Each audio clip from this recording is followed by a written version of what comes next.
I don't really give a fuck where he's from, but I'll show him who he is. Ooh, what's going on, guys? It's Horse Beef here, and I'm not one to say I told you so, but in this case, I did tell you so. Fourth round submission, in particular, fourth round rear naked from DDP to defeat Israel Adesanya. Now, I'm quite happy as a result of this win, but I do have to give the utmost respect to Israel Adesanya. For me, that was the best he's looked in, I would say, like, quite a few fights, man. Like, the dude wanted it. He was piecing up Dricus at times, going to the body with beautiful, beautiful combinations, great kicks to the body, front kicks to the body as well. He was really sapping DDP's energy. But it's so weird. Like, even though DDP has some of the strangest body language in the UFC, and he looked like he was gassed and he looked like he was out of it, I never once doubted him finding the finish during this fight. I never once doubted it because it seemed like every time Izzy was putting together some momentum, Dricus would just blitz forward, throw some random Donkey Kong combination, bonk Izzy on the head and stun him in some way. And I don't know if Izzy just has really good body language, which he does. Honestly, like, Izzy rarely loses his legs up from underneath of him when he's rocked, so he is really good at hiding when he is hurt. But I do feel like the main tell is when he backs himself up against the cage, and like we saw it on multiple occasions here after Dricus had landed shots, and man, Dricus does have some serious power in those blows. I just feel like he's missing the sharpness in order to actually just like spark people out, especially at the top level. But he just seems like he has so much power in those hands. A great left kick as well, man. That lead leg, I guess, like when he's standing in orthodox, it's his lead leg, but he also does switch stances quite effectively, and he fought really well out of both stances, as did Israel Adesanya. And these two just had a very, very fun competitive fight, and I just have to give the utmost respect, man. I really love this one. I really, really did. It was a great, great fight. And like I said, dude, Izzy just, like he said after the fight, and I do agree with him, that it's the best he's ever looked. It just so happened that he was in front of somebody that you just can't deter. You cannot deter Dricus du Plessis. It doesn't matter how tired or exhausted he looks. He keeps moving forward. He keeps going for those blitzes. And it just seemed to me like that dog that we saw in Izzy against a Gastelum just wasn't really there in this fight in the end. Like, despite the fact, like I said, that he fought extremely, extremely well. When the going got tough, that's when Izzy started to crumble a little bit. And despite what I said about Israel Adesanya's great body language when he's hurt, at the end of the day, man, I knew that he was done pretty much moments before Dricus took his back, because he started showing his back to Dricus, and every shot that Dricus started landing, then you could see that it was visibly affecting Izzy, and it was probably a combination of exhaustion and very likely being stunned, because there's no way you're getting cracked by some of those shots that Dricus was cracking Izzy with. Even like a jab that he landed on Izzy at one point seemed to like really affect him. I don't know.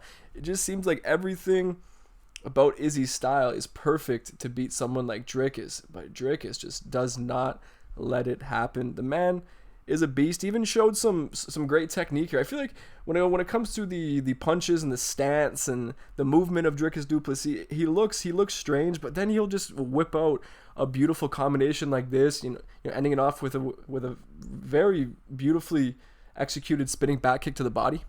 And Dricus did very well in this fight. In the stand-up, he had good moments of his own. Of course, Izzy was the more technical and the more clean one, and all the all the ones doing fight companions and all that, I'm sure, were just absolutely sucking on the gyno teat of Israel Adesanya during this fight, and completely just, I guess, as the kids say, and this, and I'm just gonna use it. Glazing, just completely glazing Izzy from beginning to end. I have no doubt about it, and I can only imagine a certain Israel Adesanya fans' reaction to this. In fact, I'm going to go look it up as we speak and then insert this reaction for comedic effect here. Body punches by Izzy. Oh my God. Izzy just is a flawless performance right now. Flawless. It's about to be, I hope it's not 3-1. Going into the fourth. Oh, DDP landed a big shot on him. Yep, DDP. Izzy's doing a good job evading the shots. Oh, Izzy's sitting down on his strikes. Oh, I love this fight. I love it so much. 1 minute and 50 seconds left. They're having a war right now. My God. Oh. Oh my God, DDP dropped him. I don't know if he was hurt though. I think he slipped. Oh no, DDP has him. Oh, DDP has him hurt. And DDP took him down and took his back. Oh no. He has his neck. He has his neck. Oh, DDP has a neck.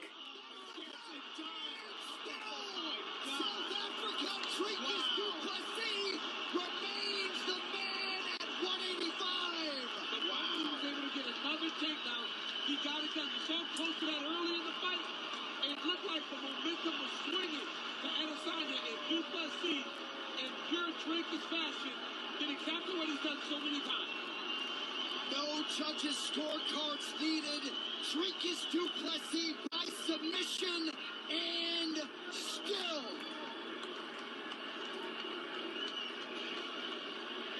Robert Whittaker, Sean Strickland, and now Israel Adesanya all in the rearview mirror, back to back to back for the middleweight king. Oh man, that does give me a pretty good laugh. But ultimately, like, I understand, right?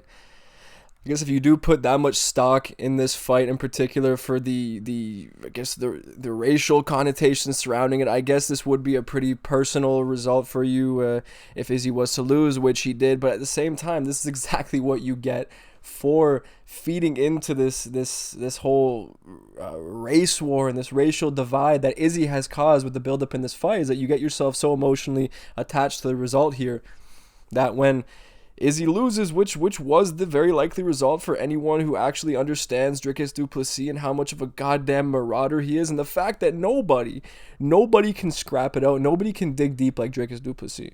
I fully believe that Dricus might be one of the toughest people to ever compete in the sport. Because you look at this string of 3 wins here, right? You finish Robert Whittaker. You have a great fight with Sean Strickland that goes the distance. That, in my opinion, when I was watching the fight live, I thought DDP had won, but I understand that some people do think that it was a poor decision. For me, I think it's a bit dishonest, and I think it has a lot to do with the fact that Sean Strickland was saying some controversial shit. So of course the Strickland fans were ready to jump on the decision and say that it was a robbery just because Sean lost, and of course there has to be some kind of a political meaning behind it. But for me, Dricus Duplessis deserved to win that fight despite having a busted up eye. And now to be the first man to finish Israel Adesanya, Dricus Duplessis very well might just be on the Mount Rushmore of UFC middleweights now. The dude has set some legacy for himself already. And imagine if Alex Pereira does go down to 185, which is looking pretty likely at this point. I think Alex even announced it himself, or I guess brought it up himself on Instagram or some kind of social media platform. I'm not too sure, but I think my brother actually just sent me a picture of that, which is interesting. But ultimately, I think if Dricus is able to get it done against Alex Pereira, if he does eventually move down to 185, he might just be in the middleweight GOAT at that point, right? Wins over Izzy, Robert Whittaker, Alex Pereira, and Strickland. Like, honestly, man, Strickland, Whittaker, and Izzy on their own are 3, besides DDP, of course, the 3 best middleweights around right now, and the 3 best of this current generation of fighters, which is amazing. So the fact that he's put together such a resume for himself, man, DDP is slowly but surely building his legacy up. He's conducting himself like a man. He was very humble after the win, which I have to give him a lot of respect for. And I have to beg the question, would Israel Adesanya been as gracious and as humble if he had won the fight? In my personal opinion, no, he would not have. So that's why I want to do a little bit of gloating here, but of course I don't go too far with it because ultimately I do respect sportsmanship, and ultimately I want to mirror exactly the energy that Dricus had after this win. He was extremely gracious, gave Izzy all the respect in the world, which Izzy deserves, man, because Izzy did make this a great fight. But man, dude, Dricus just brings he really does beg the question of how much dog do you really have in you against everyone that he fights. And I think thus far we've seen that Sean Strickland might actually have the most dog in him of anyone that he has fought so far. So I look very much forward to that rematch, because it doesn't matter how boring Sean Strickland can be when he can dictate the pace. When DDP is in the octagon with you, you are forced to fight a frantic pace, and it is so entertaining to watch. And did the dude look improved technically? I mean, not really. When he's throwing these big blitzing combinations, he's throwing himself off balance. He really just defies all logic and pretty much the laws of combat sports in general. The man just finds a way to win. Stylistically, he's one of the most unique fighters we're ever going to witness. He literally reminds me of Donkey Kong when he's in there. I don't know, just the way he throws his shots, and he's just built like a brick shit house too, man. He's built like a gorilla. Dricus du Plessis is honestly the man that we all strive to be at the end of the day. You know, he's jacked out of his mind. He might not be the best fighter in the world, but at the same time, he is the best fighter in the world, which makes no sense unless you're referring to Dricus du Plessis.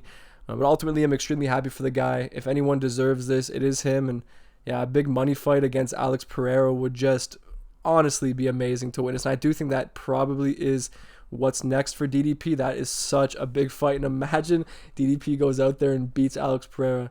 Then not only would have Alex Pereira have done everything that Izzy wanted to do, but then DDP would have done everything that Izzy wanted to do as well, or at least matched him, right? Because if they each have a win over Alex Pereira, then that's pretty much the thing that Izzy has over DDP at this point. If DDP was to go beat him, I think that puts him above Izzy in the all-time greatest middleweights. It might even put him at number 1, man. Because if Izzy was to win this fight, I was ready to come out if Izzy had won and say that he's the greatest middleweight of all time and he's surpassed Anderson Silva now. Because ultimately, the only thing that Anderson Silva has going for him when it comes to the all-time greatest middleweight conversation is the long win streak and the title defenses. But when it comes to resume, Izzy is already above someone like Anderson Silva, in all honesty, right? Despite the fact that, as you guys know, I'm not a fan of Izzy, but at the end of the day, the resume is better. And Dricus du Plessis at this point has a better resume than Anderson Silva, I think, just with these last 3 wins, which is just crazy. But I'm over the moon for him, dude. I'm very, very happy. At the end of the day, like I said, I predicted these things. 4th round submission. It was obvious as far as I was concerned. I knew that Izzy would start to gas. I did think he'd have success in early rounds. But like I said, if you're being brought into the later rounds with Dricus du Plessis, you have to be ready for him to pull out every trick in the book that he can possibly pull out in you, because he's always looking for a finish. Dricus never takes his foot off the gas, and even when he looks like he is, next thing you know, you're getting blitzed and getting your head pinged around the octagon with big Donkey Kong punches, and it's just a joy to watch, and it also just leaves me completely bewildered, befuddled.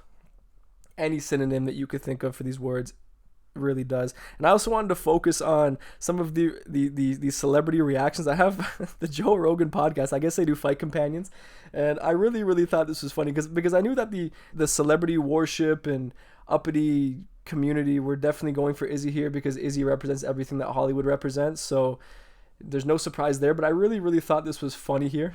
Ain't that cardio? Just move just out of the way. Yeah, it's incredible how he does that. Well, he's got the one of the most beautiful pieces of art.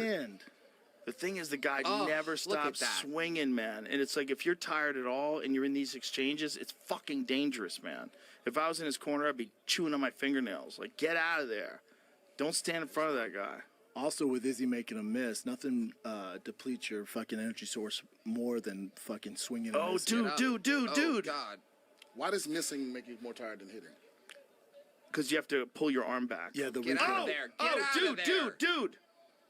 Oh my God. That's incredible. Oh my God. Oh my God. What the fuck is going on? What just happened? He heard him, dude. He's He wearing heard the him. whole. Oh shit, he might have this. Oh, no. He has it. Oh, He has no. it. Oh, no. Yeah. Oh my God. way. Oh my God. Dricus is a fucking animal, That's dude. a tough motherfucker. Fucking animal. That's a Holy tough shit. fucking guy. I was hit with those big right hands, man. He got rocked with those right hands. God, this makes me feel like America lost a war or something. Man, it really is satisfying seeing these uppity fucking celebrities completely dejected, watching their hero Israel Adesanya with his painted nails and his dog diddling videos and his race baiting and all that lose, and they're so upset, and it's just crazy how he can have so many supporters to me despite being all of these things. It's amazing what cognitive dissonance can do to a person. It really is amazing to me, and this should be studied. Honestly, I feel like Izzy's fandom after all of this should really be studied, because the reaction, it's like a personal loss for these people, and that's why it's so much more satisfying for people like me. You know what I mean? For not that I'm a hater or anything. I would never be a hater of anybody following their dreams, as I've done. I give him all the respect in the world, Izzy. But this, man, I'd be lying if I said this wasn't completely satisfying. But that pretty much concludes my thoughts on the fight and the extent of the gloating and the I told you so that I really wanted to bring forth as a result of Dricus du Plessis winning in the exact fashion and in the exact round that I predicted. But at the end of the day, anyone can be right or wrong about a prediction on any given day, so don't take too much stock in the fact that I predicted that fight to a T. In my personal opinion, this fight was not a very difficult one to actually predict like that. But obviously going forward, I don't want to cover as much drama, and I do want to get back into the more typical like tier list videos and the top 10 lists and all that. Next up, I'm very likely going to be putting out a Mount Rushmore of each UFC division. That's likely the video coming up next. So if you guys are looking forward to that, let me know in the comment section below. And as always, if you enjoyed the video, if you did not enjoy the video, and if you have specific topics you'd like to see me cover in future videos, then I will try and get around to those as long as you suggest them in the comment section below. So as always, guys, I do appreciate you watching, and I'll see you in the next one.